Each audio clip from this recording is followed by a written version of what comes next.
welcome Mrs. Esther Davis to the New Hope family. Of course, New Hope is the oldest African American church here in the city of Dallas, founded by slaves, for slaves. So by free slaves, for others. And so we're here, and she's here to talk to our pastor emeritus, our senior pastor emeritus, Reverend Dr. Ronald Jones, who is also the first African American mayor of the city of Garland, four-time interim pastor, as well as served as senior pastor for over 10 years here. And we're excited to have you. Thank you for being here with us. Have your way, and our home is your home. My pleasure. Thank you, Pastor. We really appreciate you. Thank you. I'm Esther Davis. Top of the day to you. I want to introduce right now, as the pastor just said, one of our great friends in the state of Texas, around the United States, and he's none other than, I call him, the Reverend Dr. Mayor Ronald Jones. Oh, how you doing? Great. We're happy to have you here. Well, sorry. No, let's do a tap. All right. I am so happy to be here. How long have you been trying to get us over here to do this? Well, for this occasion, maybe 2 months, Okay. because I've been wanting you to meet Deacon Clyde Orr. Absolutely. And his tremendous background, his history in the Baptist tradition, but what he brings to the table, how he has served his country. But above all, what Cliff said is his service to the Lord and to this church.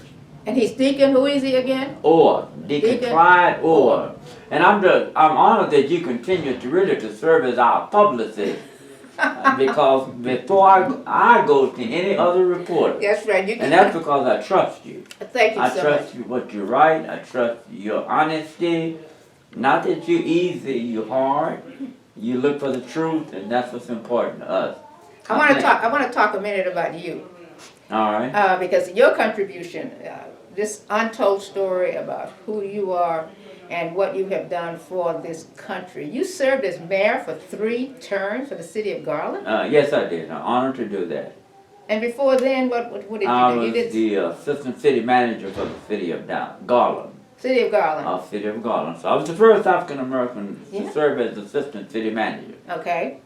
And then you went to the mayorship. And then I retired after 29 years of service with the city of Garland. The mayor was leaving, there was an open seat, I looked at who was running, and I went out really and tried to recruit minorities, especially African Americans. They all wouldn't do it. They would not do it. There was an implied fear that there was no way any African American could ever become mayor of Garland. Wow. And so I kept talking and trying to persuade it, and to actually get me out of the room, one of them said, well then why don't you run? That's exactly what That's the way to put it directly. They said, why don't you run? And I went home and thought about it and said, that's a good point. If I think it's so important, why don't I run? Why don't you run? And I made a decision to run. But I keep remembering a little bit about your record. Straighten me up here. You won the first time, but the second and third time you were like a runaway. Oh yeah. In the voting of the people yeah, it from was about Garland. 87, 89, 90% margin. And that said a lot about Garland, because Garland had a history of being very conservative. And some may use other terms. That's true. Okay, we understand completely. But when the voting was tabulated and all the analysis were done, it was across political lines, across ethnic lines, generational lines. It was amazing. What many people don't know, the backstory, I had a core group of political managers, 5 women. 5 women. 5 women, say that again. And 5 women. keep in mind, I won this position a year before Barack Obama became president. I remember that because you So it started wasn't lobbying for anything he Barack. started. Okay. My wife was my campaign manager. Smart They move. developed all the strategy. Of course, I knew the business. I Right. had worked 29 years in government. But they told me, after they mapped out the strategy, do what you do very good during this race, speak. Okay. We draft a speech and stay on point. Like most politicians, the only time I got close to getting in trouble is when I got off point. when I would deviate and go down a rabbit trail. When you deviated, you always had New Hope. Now, I remember, because I go to church right down the street at Greater New Zion. We're talking to the Honorable Dr. Reverend Mayor Ronald Jones. And the other thing that I can remember, you were interim pastor here several times. Yeah, They kept calling you back. Yes, I was interim pastor 4 different times. 4 times. Yeah, Alexander Jackson, Okay. the grandfather of Maynard Jackson Jr., who was the first African American mayor of Atlanta, Georgia, was pastored here 32 years. Maynard Jackson Sr. pastored 12 years. Maynard Jackson Jr. grew up in this church. Exactly, I do remember that. Matter of fact, you can look at their pictures on the wall. Oh, we gotta take pictures of before we leave. So, New Hope that had this tremendous history of men and women of God, committed, but a tremendous history of intellectuals who had come through here. Red James, Dr. H. Red James served here 29 years as pastor. Now, he was the one who brought in Dr. King. Dr. King, what do you was that? Yeah, H. Red James was the first one brought in Martin Luther King as a speaker. Fair Park Music Hall was sold out. When he was invited in here, the organized ministerial alliance did not want him. And I want you to clear that. I really want you to clear that up, because see, a lot of people say Dr. King never came to Dallas. He came to Dallas 1963. Wow, It's all 1963. Okay. Yes. Okay. And that was a fear that he would create chaos. Oh, that was a fear that and they all didn't want that. to hear. We've got these stories. I'm glad you're clearing this up, though. Yes. And he spoke at the Fair Park Music Hall. Now, did he ever come back? Did he ever come I'm back? trying to remember if he. Did Red get him to come back down He here? may have, but I just remember that being. Yeah, well, I'm glad we could, because Dr. King has been to Dallas, had a sellout crowd, and we need to dispel that. I want to address also, you were in the hospital for 6 months. Tell us what the Lord did for you. Well, I'll tell you that. You see me standing now. I see you standing and directing traffic and The result of everything. everything that went on, I had lost all muscle mass. I had to learn to sit up again. They had to resuscitate me about 4 or 5 times. I had died. They had to bring me back. So on October 7th, 2018, the first Sunday in October of that month, I came to church, went to my routine. I preached. I administered the Lord's Supper, the Holy Communion. Yes. I went into the office. That's all I remember. 8 days later, I woke up. I was in the hospital. Had been there 8 days. I had major asthma attack, but then I had other complications I didn't even know about. And this is 19. This is what 2018. 2018, 2019. Yes, so I was in the hospital from October 2018 until February of 2019. 2019. Then I had to go back in for another surgery. I had 4 major surgeries, one less than 7.5 hours. Even then, the mortality ratio was that I probably would not recover from the surgery. Well, they had you dead 3 or 4 times. Yeah, they had me dead, and then when I did survive, tubes everywhere, I lost all my muscle mass. When they take the albumin level, it should be around 3 to 4, I'm guessing now, to have a chance to survive surgery. Mine was down to 1. That's why I couldn't move. I couldn't do it. The only thing I could do was bat my eyes. But during that process, I could hear, I could understand. But you couldn't respond. Later, my doctors that called me the miracle. Yeah, you're definitely a miracle. Every one of them told me I was at death's door. And they told Hold on, I want to hear what, and we have another guest in the room. We're going to introduce him to you in just a little while. What are you saying to us, Deacon? We were visiting him and praying for him, and we think definitely. that helped. Yes. Definitely. I mean, from the moment Peggy called and let the church know I was in the hospital. Because it took them about 12 hours to stabilize me, resuscitate me, and then they put me in an induced coma for days.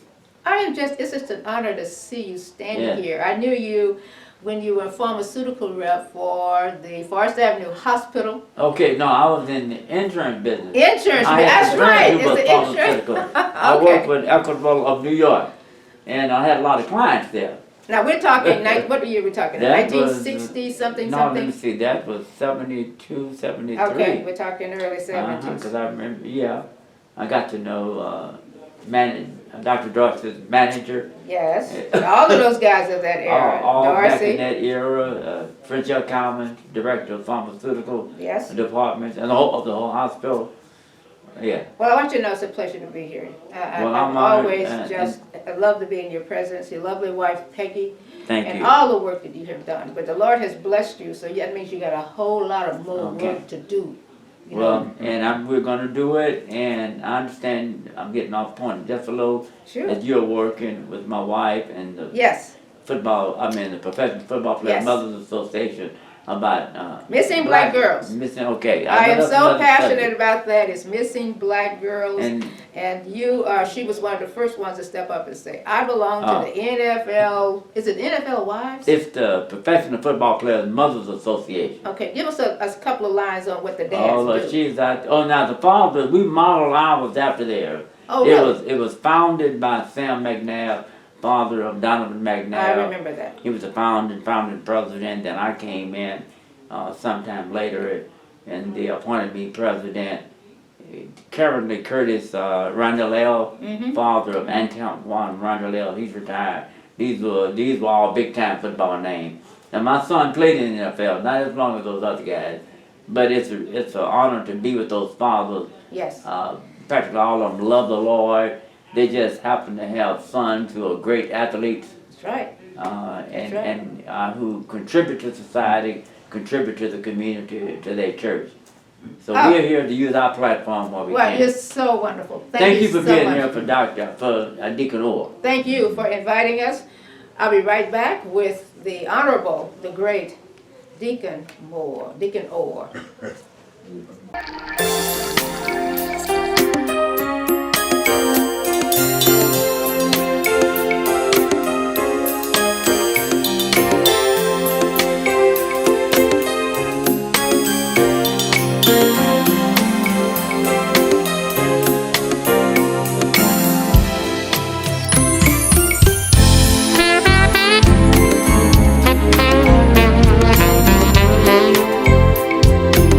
Top of the day, this is Esther Davis. We're at New Hope Baptist Church in South Dallas, one of the legacy churches in our country, actually.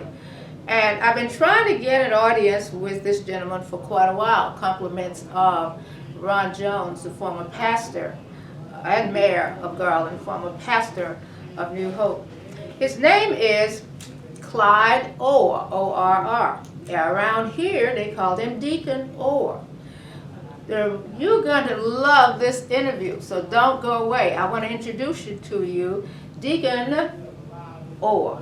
Hey, how you doing? I'm doing well. You're doing well. Doing well. Thank you for yes. your time. Mhm. He's so famous, and what we wanted, oh, you are so famous. I heard how honest you were, how really, you know, you don't want to talk a lot about your legacy, but your pastor told me that you not only had a conversation with Colin Powell, but you were in the military as a lieutenant.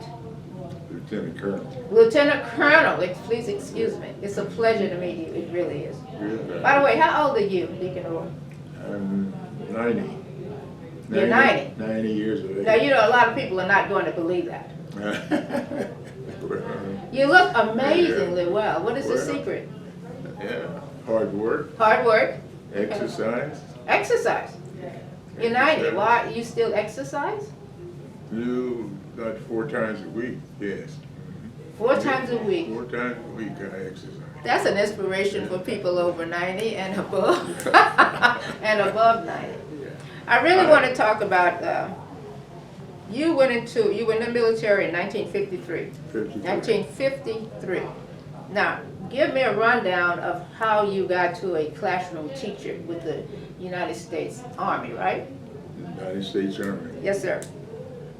I went in 53, went to the basic course, which is a 10-week course that all infantry lieutenants go through. Okay. If they infantry, they go through it at Fort Benning, Georgia. And I did fair out of that class. Out of 110, I was number 52. Is that a ranking? Tell me what that is. Yeah. Out of 110? Yeah, that's how you finish the course. Oh, okay, okay. Went on to, left there.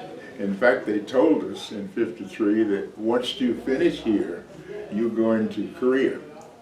Ah, And that made us sit up and take notice. absolutely. Yeah. Okay. But while we were in this class, they got the agreement. Okay. And the war stopped, and I was stationed at Fort Riley, Kansas. And went to Fort Riley, stayed at Fort Riley, Kansas for about a year and a half. Okay. From there to Fort Carson, Colorado. And at Fort Carson, Colorado, I got into a unit. It was they called it the Dixie Darlings. It was a division. Okay. And we received villas, we received new soldiers, and the entire division, which was one of the first, went to Germany. We went to Germany and replaced the Okay. first division. Okay. First division came back, Okay. but immediately after that, I went to the infantry school again for the advanced course. Okay, so now this is your second class, Yeah. your fourth transfer, roughly. That's right. Okay. That's right. Went to the advanced course, and upon finishing the advanced course, I was a captain, and I was selected to teach at the infantry school. Okay. And during my time there, I don't remember whether it's a 57, 58 class of West Point. Okay. They finished, the infantry soldiers, infantry lieutenants came to Fort Benning, Georgia for the course. Lieutenant Powell was one of these soldiers that came there. So now, Yeah. how long were you at Fort Benning before, let's say, the Colin Powell class came in? How many classes did you have before Colin Powell showed up in your class? I'm not sure, but Okay. I think it was about 4. All right. Well, These are long classes, you were telling me. Well, they were there. My portion of it was only 7 hours, Oh. but they were at Fort Benning in the school for, I think, 10 weeks. 10 weeks. And they got a good, solid orientation. It was the same type orientation that I had received when I went there. Okay. Yeah. And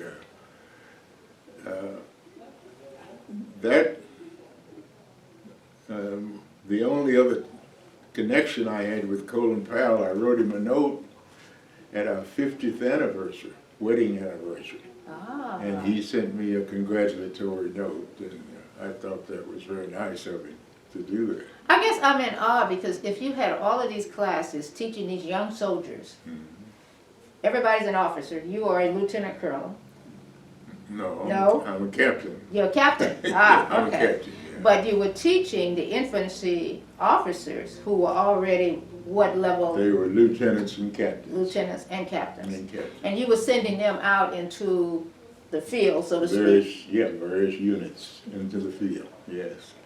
Do you know how many, I just imagine, I did a calculation earlier. You have 70 young officers, black and white, Mostly white. mostly white. Yeah. I want to address that in a minute because I want to know how many had. 70 times 2.5 years. That's an awful lot of greatness that you were teaching. Well, yeah. Well, I didn't consider it greatness. I just Teaching your class. I was teaching my class. Yeah.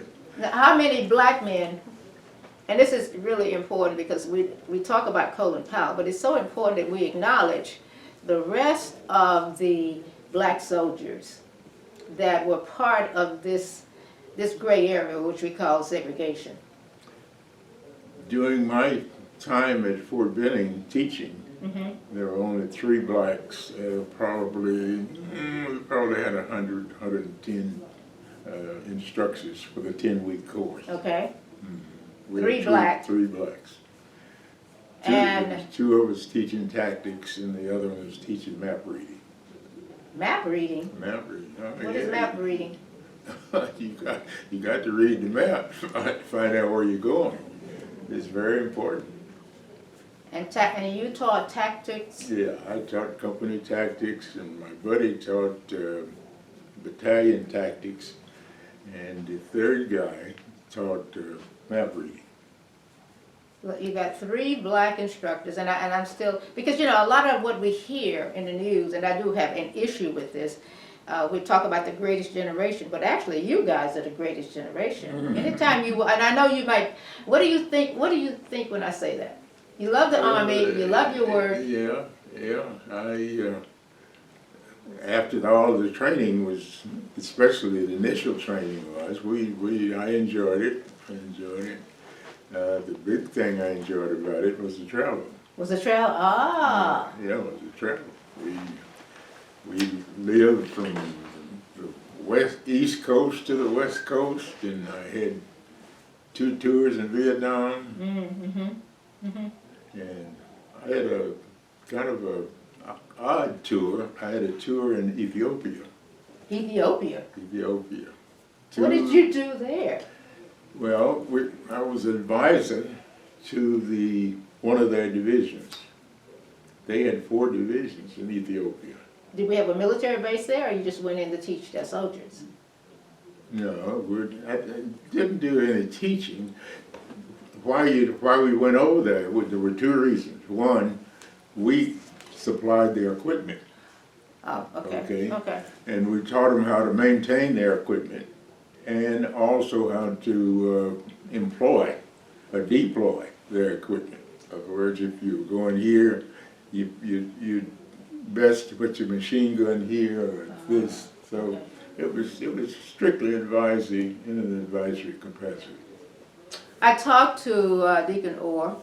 I'll call him Deacon / Lieutenant Colonel, right? Either one. Either one. You told me there was a black officers club and a white officers club. Mm-hmm. Could you go in both of them, or you just went to the black officers? When I got there, you could go in both.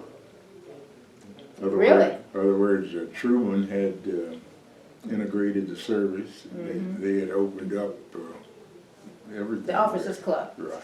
Mm-hmm. Do you remember any, I know you just told me what you enjoyed the most. Where did you live? You lived on the bases, where the bases integrated? Primarily on the base. There's Okay. a lot of base housing, and lived on the base 95% of the time. I think the only time I went to school in Fort Leavenworth, and we lived on the economy. But Economy, what's that? well, I lived out in the In the rest of the community. rest of the community. Oh, okay, it's the first time I've heard that word. Okay. We're talking to Lieutenant Colonel Orr, who is a deacon at New Hope Baptist Church. And actually, what we would like to do is talk to more of the heroes that served in the military. We want to talk to the greatest generation. And we want to talk to the black soldiers and the black officers that were part of that time. But when I heard that you taught Colin Powell, that's just sent me into orbit. We had to talk to you. Okay. I didn't think that was. Oh, you didn't think that was important? I didn't think that was that important. You're such an humble man. He was, he was a member of that class, and we taught him just like You taught him to do a job. I just taught him to do his job. Yeah. And evidently we taught him well. We'll put that up on evidently you taught him well. Yeah. Since the military, what have you done? When I got out of the military, jobs were very difficult. And I got a job with the St. Louis Sewer District. And I was the director of human resources for the sewer district in St. Louis. You bring up a very good point to me. Once you got out of the military, how did you, difficult to get a job? Did they recognize your status, your class? Was that any considered as a black man? I have to ask you that. Yes, I think so, and I think when I finally got that job, it was because I was black. Yes, I think. But did your service record play a part in what you had contributed to this country? It did. Okay, great. It did, because I went in as the supervisor of training and development, and they realized that I had done a lot of training, a lot of development, and that helped to get that job, I'm sure. Are you fully retired right now? What do you do now? I go to the gym. I go to the gym. 90 years old. That is amazing. Yeah, I enjoy that. I've got some buddies at the gym, and we exercise and drink coffee and solve some of the world's problems. What bothers you about today's world? I got about 10 minutes. How much time do I have? What bothers you about today? I'm afraid that the nation is teetering on kind of disaster at this point. Teetering on disaster. Teetering on disaster. And I think a lot of it has to do with the discipline and the law enforcement. And I think the two of them go together. And I don't want to give you my what I think is. Well, I know it, but I'm trying to pick. Yeah, your real problem is that we don't have the draft any longer. That's one of the things I think. But when you and your friends are sitting around, 90 years old, you just finished a workout, what is wrong? I mean, your opinion is so valuable. Give me a couple of words. I know you're a deacon. I know you can't say exactly what you want to say. I know that. But we want to hear from you, and I'll tell you why this is important. We want to hear from you because you are the generation that should have the greatest impact on this country because you served this country. That is, how long were you in the military? 22 years. 22 years. 22 years. Discipline is a major problem. Okay. The lack of discipline. Okay. To me, discipline is required to succeed. If you're going to do anything and do it well, you've got to have some discipline. Self-discipline is going to help.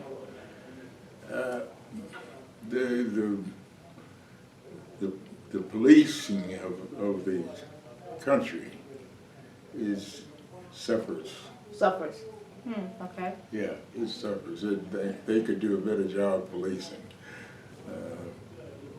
The problems that they are having, many of them is because they don't have the discipline that they had, 20, 30 years ago. 20, 30 years ago. The court system. The court system. is these people went into the Capitol. Oh, And the 1-6 correction. Yeah. You agreed. I'm sure you agreed with Colin Powell on that incident. Yeah. I heard that he had thousands of soldiers that sent him a message and say, "Where are you? Get out there and tell them what to do." And then he decided, what is wrong? Where are the infantry? Where are the soldiers?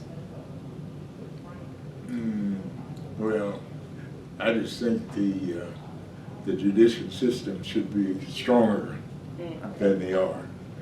In other words, you do that, to me, you should get a whole lot of time. But that's the way I see it. Tell me, before we wind this up, tell me what happened when you were at home. Where are you from? I was Where were you born? born in Whitewright, Texas. White, Texas. White, Texas, and raised in Van Alstyne. That's north. That's north, about 40, 50 miles, 40, 50 miles. Did you finish high school? Yeah. Okay. I finished high school. They wouldn't let us go to the high school in Van Alstyne. Right. Oh, Van Alstyne. Van Alstyne, so I went to Sherman. Went to Sherman to finish high school. Went to 10th grade and at Van Alstyne. Let me just say this. My dad went up, and when I finished 10th grade, he said, I want this boy to finish high school. And they said, well, fine. He said, he's either got to go to Sherman or to McKinney to finish high school. They said, fine. And Dad said, well, I want you to pay for it. And they said, Your dad, wait a minute, get this, your dad told the superintendent. that he wanted the superintendent of school to pay for you to go to school. Right. Your dad was a pretty bold man. We got to be talking 1940 something. Yeah. Well, yeah, he Yeah. was 40. Okay. Yeah. And he said, no, we're not going to pay for it. Dad said, well, I'm going to go to Sherman, to the county seat, and see if we can get you to pay for it. Then I'm going to go to Austin to see if you can get you to pay for it. He said, if you don't do that, I'm going to Washington. And he said, he said, here's the reason. He said, I'm not asking you to give me nothing. He said, we pay taxes, and you got a white school, white kids school, and he said that I want my boy to go. So I don't think I've ever heard. I caught the interurban every day. Is that a bus or a train? What is The it? train. You're all too young to remember the interurban. you don't remember the interurban? No, I don't remember the interurban. Well, the interurban ran from Dallas to Denison, Dallas to Corsicana, Dallas to Waco. Okay. Okay, and Okay. it was nice. It had a bathroom, and it was an electric train. Okay. But it ran, it stopped in all the towns, and I rode it for 2 years to Sherman to finish high school. My dad said that, well, you know, I didn't think this boy was going to do nothing because his schooling has not been, but I made the honor roll my senior year in high school. In high school. Dad said, well, maybe. Your dad was very proud of that. Yeah. From high school to Prairie View. Yeah, Prairie View in the military. in the military. Right. And of course, that was in the middle of the draft, so what happened right after Prairie View? Prairie View is a historically black college. We're still in existence there. So you graduate from Prairie View. Yeah, What year did you graduate? 53. Did you know my uncle was there in 53? Franzel Reese, he was a coach. Reed? Reese. Yeah. Yeah. From, Did he come from Bishop? he probably came from Bishop, but he was from, that was a little town they had a farm on. Willis, Texas. The family owned a farm, like some 200 acres. And I know he was there in the early 50s. But it was Franzel Reese. He was an ag guy. He was an ag guy. No. No, Is it, you said Reed or Reese? Reese, R-E-E-C-E. Reese. No, I don't know. Okay, then you go to military from Prairie View. Military? You go in as an officer, right? And while in the military, I went to the University of Oklahoma and got my master's degree. Oh, you kept going. After your dad got you started, you kept moving. Well, I'd been in the Army for quite a while. Okay. And I think, when I started, I was a major at the University of Oklahoma. At the now you're getting a second degree. Yeah. We're We're talking to Deacon Orr, and we're here at New Hope Baptist Church, one of our legacy churches in the United States. Maynard Jackson's dad started this church, Okay. didn't he? Yes, Yeah. and Maynard Jackson himself was actually a member here before he moved to Atlanta. So a lot of history about today. My guest, of course, is a retired, but he's 90 years old and he exercises every day, which is phenomenal. I tell you what, I really want to thank you for your time. I have been trying to get to you about 2 years now, and thanks to your great pastors and the people here at New Hope. We And appreciate it. I've been blessed to be received here at New Hope with open arms and became a deacon, and I'm very proud. You're very proud of it. Yeah, Pastor Jones Yeah. made me a deacon, so And you knew my good friend Cleo McDade. I did. Yeah, used to come to our church. Yeah, Give me some last words for young people, young men and young women. What do you think they can do to serve this country? Advice. Get an education, Okay. and in order to get an education, it requires discipline. And discipline is the key. I'm not going to talk about the pants and all that, but Not gonna talk about the pants. I know that. Yeah. I know that has to drive a man like you with your honor and dignity. That has to just drive you absolutely mad. I'm not going to mention it. Okay, we won't But mention it. but the big thing is discipline. Yes, sir. I think that's where we're falling down. And there's a number of reasons why we're falling. There are a number of reasons, but I want you to know how very happy I am and honored to have you to be able to speak with you. My audiences are going to love you. We are going to take some pictures of this room. We're actually in the library here at New Hope, and they have some pictures dating back to 1953 on the wall. And I'll say thanks again to you and your family. Keep exercising. That is a great, yes, keep exercising. That is a great inspiration for our nation. I'm Ester Davis. I'm going to be back to say goodbye in just a little while. Don't go away.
By the way, you really are the greatest audience in the world. We'll see you next time on the Ester Davis Show. Thank you.